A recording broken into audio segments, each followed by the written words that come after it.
Hi viewers, welcome to our channel. ప్రస్తుతం మనతో పాటు భరద్వాజ్ గారు సీనియర్ జర్నలిస్ట్ ఉన్నారు. వారితో ఒకసారి మాట్లాడదాం. సార్ నమస్కారం. నమస్తే అండి. సార్, ప్రముఖ యాంకర్ శ్రీముఖి రీసెంట్‌గా సంక్రాంతికి వస్తున్న ఈవెంట్‌లో శ్రీరాములు అండ్ లక్ష్మణుల పైన చేసిన కామెంట్స్ అనేవి కాస్త విమర్శలకు దారితీసింది. చాలా మంది ఆమెని ట్రోల్ చేశారు, విమర్శించారు కూడా. ఏ విధంగా రామ లక్ష్మణుల్ని ఫిక్షన్‌లు అంటావు అని చెప్పేసి కూడా చాలా మంది విమర్శించేసరికి ఆమె ఒక్కసారిగా దిగివచ్చేసి క్షమాపణలు చెప్తూ ఒక వీడియో కూడా చేసింది. సో, దీన్ని ఏ విధంగా చూడొచ్చంటారు సార్? మీరే విధంగా చూస్తారు? అంటే ట్రోల్ కల్చర్ అనేది జరుగుతోంది. హ్మ్. ట్రోల్ కల్చర్ జరుగుతోంది. ప్రతి చిన్న విషయాన్ని కూడా భూతద్దంలో చూపించి అటాక్స్ జరుగుతున్నాయి. అంటే ఒక రకంగా విపరీతమైనటువంటి భయాన్ని క్రియేట్ చేస్తున్నారు. అంటే చాలా ఈజీగా మాట్లాడేటువంటి విషయాలను కూడా అలా మాట్లాడితే ఏం జరుగుతుందో అని భయపడేటువంటి పరిస్థితికి తీసుకొచ్చేశారు. అంటే నిజానికి ఇదే స్టేట్మెంటు ఆవిడ ఒక 20 ఏళ్ల క్రితం ఇచ్చుంటే ఆ పరిస్థితి ఉండేది కాదు. లేదు, ఒక 30 ఏళ్ల క్రితం మాట్లాడి ఉంటే ఈ ప్రమాదం జరిగేది కాదు. ఇప్పుడు రామాయణం జరిగిందా లేదా, లేకపోతే రామాయణం ఎక్కడి నుంచి డిరైవ్ అయింది అనే దానికి సంబంధించి అనేక అభిప్రాయాలు ఉన్నాయి. నార్ల వెంకటేశ్వరరావు గారు ఆయన రాసినటువంటి గ్రంథాలలో బౌద్ధ వాంగ్మయం నుంచి పుట్టినదే ఈ రామాయణము అని చెప్పి రాశాడు ఆయన స్పష్టంగా. అలాగే సంస్కృత వాంగ్మయ చరిత్రలో లంక అనేటువంటిది తెలుగు పదము, అది సంస్కృతంలో ఎక్కడా లేదది. కాబట్టి ఇప్పుడు చెప్పుకుంటున్నటువంటి శ్రీలంక, సిలోను అనేది కాదు. లంక అంటే ఇది ఆంధ్ర ప్రాంతంలోనే ఎక్కడో ఉన్నటువంటి ఒక దీవి, అంటే ఇప్పుడు దివిసీమ అంటాం మనం. దివిసీమ అంటే అది సముద్రపులో నది కలిసేటప్పుడు ఏర్పడినటువంటి ఒక దీవి. అక్కడ కొన్ని ఊళ్ళు ఉన్నాయి.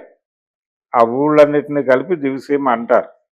అలాంటిదే గోదావరి ప్రాంతంలో ఎక్కడో ఉంది ఒకటి. అక్కడ జరిగినటువంటి ఇన్సిడెంట్ అని రాశారు వాళ్ళు. ఇప్పుడైతే ఏమైపోయేది పరిస్థితి? సంస్కృత వాంగ్మయ చరిత్రలో ఉంది ఇది. ఇలాంటి అభిప్రాయాలు చాలా ఉన్నాయి.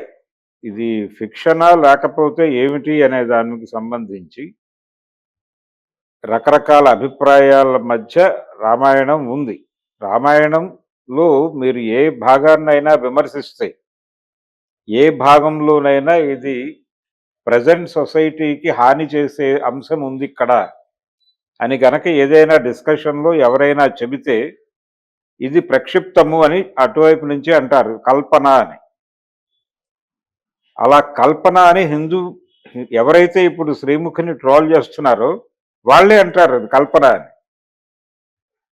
ఇప్పుడు ఆ మధ్యకాలంలో లవకుశుల కథ, అసలు ఉత్తర రామచరిత్రం మొత్తం కూడా కల్పితమే అనేస్తారు. ఇదంతా సినిమా వాళ్ళు కల్పించిన కథ అన్నట్టుగా మాట్లాడతారు. దాని మీద విమర్శ రానంత వరకు పర్వాలేదు. ఎప్పుడైతే ఒక వేగు మాట విని రాముడు సీతమ్మ వారిని ఇలా అడవుల పాలు చేస్తాడా లాంటి విమర్శ వస్తుందో, ఆ విమర్శ ఎవరైనా మాట్లాడితే అది కల్పితము, నువ్వు రామాయణం చదివావా అని చెప్పి వాళ్ళు దాడి చేస్తారు. బాలకాండలో ఏదైనా ఒక ఇన్సిడెంట్ తీసుకుని మాట్లాడితే అది కల్పితం అంటారు. ఇలా వాళ్ళకు అనుకూలంగా లేనివన్నీ కల్పితాలు, అనుకూలంగా ఉన్నవన్నీ వాస్తవ రామాయణం అన్నట్టుగా మాట్లాడతారు. ఎవరు కంప్లైంట్ చేయకపోతే ఇన్ టోటల్ ఉత్తర రామచరితంతో సహా అంతయు రామాయణమే అంటారు కూడా. ఇది ప్రమాదం. ఈ ధోరణి ప్రబలింది. ఈ ధోరణి ప్రబలటమే ఒక రకమైనటువంటి దౌర్జన్యం. ఆ దౌర్జన్యం జరుగుతున్నటువంటి సమయంలో వీళ్ళని ఏ రకంగానూ రెచ్చగొట్టకూడనటువంటి ఒక వాతావరణం ఏర్పడి ఉంది ఇక్కడ. ఏమాత్రం కదిలించిన ప్రతి ఒక్కరూ నాలిక చేత్తో పట్టుకుని మాట్లాడాల్సినటువంటి పరిస్థితి. పాత రోజుల్లో ఒక సామెత ఉండేది, ఊ అంటే తప్పు, ఆ అంటే తప్పు, రామ అంటే బూతుమాట. ఆ పరిస్థితికి తీసుకొచ్చేస్తున్నారు ఇప్పుడు. తీసుకొచ్చి అసలు దేని గురించి ఎవరైనా ఒక చిన్న సరదాగా కూడా రామ అనేటువంటిది అంటే ఇబ్బందికరమైనటువంటి పరిస్థితి. ఇప్పుడు గతంలో ఒక క్లబ్ సాంగ్లో ఈ హరే రామ హరే కృష్ణ అనేటువంటి పదాలు దొరికినాయి. అంటే హిప్పీ కల్చర్ నుంచి తీసుకుని వాళ్ళు అడాప్ట్ చేసి ఆ పాట రాశారు. ఇప్పుడు ఆ పాట వస్తే జీవన్ తరంగాలు అనే సినిమాలో ఒక పాట ఉంటుంది. అలాంటి పాటలు ఇప్పుడు వస్తే వాళ్ళ మీద దాడి జరిగిపోతుంది, ఆ డైరెక్టర్ల మీద వాళ్ళ మీద. ఆ పరిస్థితిలో ప్రస్తుతం హిందుత్వ అనేది ఉంది. ఇప్పుడు రామాయణం గురించి కానీ భారతం గురించి కానీ అసలు హిందూ దేవీ దేవతల గురించి కానీ సాధ్యమైనంత వరకు మాట్లాడకుండా ఉండటమే మంచిది. ఏ మాత్రం సరదాగా మాట్లాడినా ఇమ్మీడియట్గా దాడి జరిగి ట్రోల్కి గురవుతారు. అనేక కార్టూన్లు ఉండేవి పాత రోజుల్లో. పౌరాణిక హాస్యం అనే ఒక జానర్ ఉండేది. పౌరాణిక హాస్యం అనేది ఇప్పుడు నిషిద్ధం. పౌరాణిక హాస్యం నిషిద్ధం. ఆ పాత్రల గురించి ఏ చిన్న మాట మాట్లాడినా దాన్ని వివాదం చేయడానికి సిద్ధంగా రెడీగా ఉన్నారు ట్రోల్ సైన్యం. వీళ్ళు వెంటనే మీద పడిపోతారు.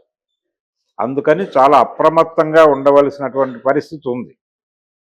ఇలాంటివి సాధ్యమైనంత వరకు జరగకుండా చూసుకోవాల్సిన అవసరం ఉంది. ఎందుకంటే దీనివలన ఏం జరుగుతుంది, ఒక డిస్కషన్ మొదలవుతుంది సమాజంలో. ఇప్పుడు ఆ అమ్మాయి అనేసింది అక్కడ మాట, రామలక్ష్మణులు అనేవాళ్ళు ఫిక్షనల్ క్యారెక్టర్స్ కావచ్చు, కానీ ఇక్కడ ఒక నిజమైన రామలక్ష్మణులు కనిపిస్తున్నారు, దిల్ రాజు శిరీషు అంది. ఆ మాట అనటంతో రాముడి స్థాయి, రాముడు లక్ష్మణుడు అనే వాళ్ళని ఫిక్షనల్గా మార్చేసి ఒరిజినల్ రామలక్ష్మణులు వీళ్ళేనా అనిపించేటట్టు ఈ వాక్యం దొర్లింది అనేది ట్రోలర్స్ అభిప్రాయం. వీళ్ళ ప్రాపకం కోసం, వీళ్ళ మనసులు గెలుచుకోవటం కోసం, తద్వారా తన వ్యక్తిగత లబ్ధి పొందటం కోసం ఆవిడ వాంటెడ్గా రాముడిని డౌన్ చేసి లక్ష్మణుడిని డౌన్ చేసి వీళ్ళిద్దరిని ఆ స్థాయికి పెంచింది అనేది వాళ్ళ ఆరోపణ, వాళ్ళ ట్రోల్ సారాంశం అది. సో ఇది జరుగుతుంది. అందుకని సాధ్యమైనంత వరకు ఇది బయట జరుగుతున్నటువంటి చర్చలు, హిందూ మతంలో ఉన్నటువంటి న్యూట్రల్స్ ఉంటారు, హిందుత్వతో ఇప్పటి వరకు అటాచ్ కానటువంటి బ్యాచ్ ఉంటుంది, వాళ్ళు కూడా వీళ్ళు దాన్ని అక్కడ దాకా తీసుకెళ్ళిపోతారు. వాళ్ళ దాకా తీసుకెళ్ళిపోయినప్పుడు వాళ్ళు కూడా గాయపడతారు. అదేంటి, ఎందుకు అనాల్సి వచ్చింది, ఆ సందర్భం కాదు కదా, ఆ ప్రస్తావన తీసుకురావాల్సిన అవసరం లేకుండా ఈ అమ్మాయి ఎందుకు మాట్లాడింది అంటే నిజంగానే హిందూ మతం ప్రమాదంలో ఉందేమో వీళ్ళు చెప్తున్నట్టు. హిందూ మత పరిరక్షణకు మనందరం కట్టుబడి ఉండాలేమో అనుకుని అప్పటిదాకా లిబరల్ గాను న్యూట్రల్ గాను ఉన్నోళ్ళు కూడా హిందుత్వాకి అటాచ్ అవుతారు. ఇది ఒక ప్రమాదం ఉంది దీనిలో. అందుకని సాధ్యమైనంత వరకు బహిరంగ వేదికల మీద రెచ్చగొట్టే ప్రకటనలు, రెచ్చగొట్టడానికి వాళ్ళు దీనికోసం వెయిట్ చేస్తూ ఉంటారు. ఇలా ఎవరన్నా మాట్లాడితే దాడి చేయటం ద్వారా లిబరల్స్ని తమ వైపు అట్రాక్ట్ చేసుకోవటం అనేది వాళ్ళ ప్రోగ్రాం. ఈ ప్రోగ్రాం జరగటం కోసం ఎవరో ఒకళ్ళు మాట్లాడాలి. ఎవరు మాట్లాడకపోతే వీళ్ళకి పని దొరకదు. ఇప్పుడు అనుకోకుండా వీళ్ళకి ఆవిడ పని కల్పించింది, అందుకు నిజానికి వాళ్ళు థ్యాంక్స్ చెప్పాలి ఆవిడకి. కానీ దాడి జరుగుతుంది. ఆవిడ క్షమాపణ చెప్పుకుంది, నేను హిందువునే, నాకు అర్థమైంది నేను చేసిన తప్పేమిటో, నన్ను మన్నించండి, పెద్ద మనసు చేసుకుని ఆవిడ ఒక వీడియో చేసి బయట సోషల్ మీడియాలో పెట్టారు. ఆ వీడియో చేసిన పద్ధతి మీద కూడా ఇప్పుడు విమర్శ మొదలైంది, ట్రోల్ మొదలైంది. దాంట్లో కూడా ఆవిడ ఫిక్షనల్ క్యారెక్టర్స్ అనే పదం వాడేశారు. నేను ఇలా అన్నాను, ఫిక్షనల్ క్యారెక్టర్స్ అన్నాను, అందుకు క్షమాపణ చెప్పండి అంది ఆవిడ. అక్కడ కూడా ఆ మాట అనకుండా నేను ఆ రోజు ఆ ఈవెంట్లో మాట్లాడిన మాటలు పూర్తిగా తప్పు, నన్ను మన్నించండి అని కదా మాట్లాడాల్సింది ఆవిడ. మళ్ళీ అదే మాట ఇక్కడ కూడా మాట్లాడేస్తుంది ఏమిటని దాడి చేస్తున్నారు. ఆవిడేమో ఒకవైపు కన్ఫెస్ అవుతున్నప్పుడు అడ్మిట్ చేయాలి కదా, నువ్వు అడ్మిట్ చేయకుండా మళ్ళీ దాడి ఏంటి అంటే వాళ్ళ ఉద్దేశం వీళ్ళ మీద దాడి చేయటం కాదు, వీళ్ళు ఇలా మాట్లాడుతున్నారు అనే విషయాన్ని విస్తృతమైన ప్రజల్లోకి తీసుకెళ్ళి హిందూ మతం ప్రమాదంలో ఉంది అని వాళ్ళు చెప్తున్నటువంటి ఆర్గ్యుమెంట్కి ఆలంబన కల్పించుకోవటం కోసం వాళ్ళు ఈ పని చేస్తారు. ఇది ఒరిజినల్ ప్రోగ్రాం హిందుత్వ శక్తులది, లేదు సంఘ్ పరివార్ది ఒరిజినల్ ప్రోగ్రాం ఇది. అందుకని అప్రమత్తంగా ఉండాలి. వాళ్ళని రెచ్చగొట్టకుండా మన రోజువారీ కార్యక్రమాలు జరుపుకోవటం మంచిది అనే పరిస్థితి కల్పించారు. మొన్న బుక్ ఫైర్ లో జరిగినటువంటి ఇన్సిడెంట్లు కూడా అదే కారణం. ఆ రోజు వీక్షణం స్టాల్ మీద దాడి జరిగినప్పుడు హిందూ మతం పరమ దుర్మార్గమైనది అని ఆయన ఒక అంబేద్కర్ కొటేషన్ కోట్ చేసే పరిస్థితి కల్పించారు. కల్పించి దాన్ని వీడియో తీశారు. ఆ వీడియోలో ఆ డైలాగ్ తీసుకున్నారు. ఏది ఆయన నోట్లోంచి వచ్చినటువంటి హిందూ మతం పరమ దుర్మార్గమైనది అనేది ఒక్కటే తీసుకుని దాన్ని అనేక మాధ్యమాల్లో నుంచి తోసేశారు. వాళ్ళ పర్పస్ నెరవేరిపోయింది. ఇప్పుడు ఇది చూసినటువంటి చాలామంది న్యూట్రల్ హిందువులు, లిబరల్ హిందువులు కూడా వెళ్ళిపోయి వాళ్ళతో అటాచ్ అయిపోతారు. దాంతో ఈ దేశంలో ప్రజాస్వామికంగా లౌకికంగా ఆలోచించే వాళ్ళకి బలం తగ్గిపోతుంది. ఇదో ప్రమాదం ఉంది దీనిలో. అందుకని సాధ్యమైనంత వరకు వాళ్ళని రెచ్చగొట్టే వ్యాఖ్యలు చేయకుండా నాలిక చేత్తో పట్టుకొని ఉండటం మంచిది. ఒళ్ళు దగ్గర పెట్టుకుని మాట్లాడాలి ఎవరైనా సరే. మేము నాస్తికులం అనే ఉద్దేశంతో గబగబా రాముడి మీదో లేకపోతే లక్ష్మణుడి మీదో మరొకటి మీదో ఒక కామెంట్ చేయటం అనేది కోరి ప్రమాదాన్ని తెచ్చుకోవటమే. అందుకని అది చేయకూడదు. ఇప్పుడు లౌకిక శక్తుల ముందు ఒక ప్రధానమైనటువంటి బాధ్యత ఉంది. అదేంటంటే ఈ లిబరల్స్ని అట్రాక్ట్ చేసుకోవాలి, ఈ లిబరల్స్ని కాపాడుకోవాలి. హిందూ మతంలో ఉన్నటువంటి లిబరల్స్ని, న్యూట్రల్స్ని, ఒక తటస్థవాదుల్ని పరిరక్షించుకోవడం మాత్రమే కాదు, వాళ్ళ సంఖ్య పెంచాల్సిన అవసరం ఉంది. వాళ్ళ సంఖ్య పెంచాలంటే మనం సాధ్యమైనంత వరకు వీళ్ళకి ఆహారం వేయకూడదు. ఎవరికి ఈ ట్రోల్ సైన్యానికి, ఈ హిందుత్వ శక్తులకి మనం ఆహారం వేస్తే వాళ్ళు దీన్ని పట్టుకెళ్ళి వాళ్ళని లాగేసుకుంటారు.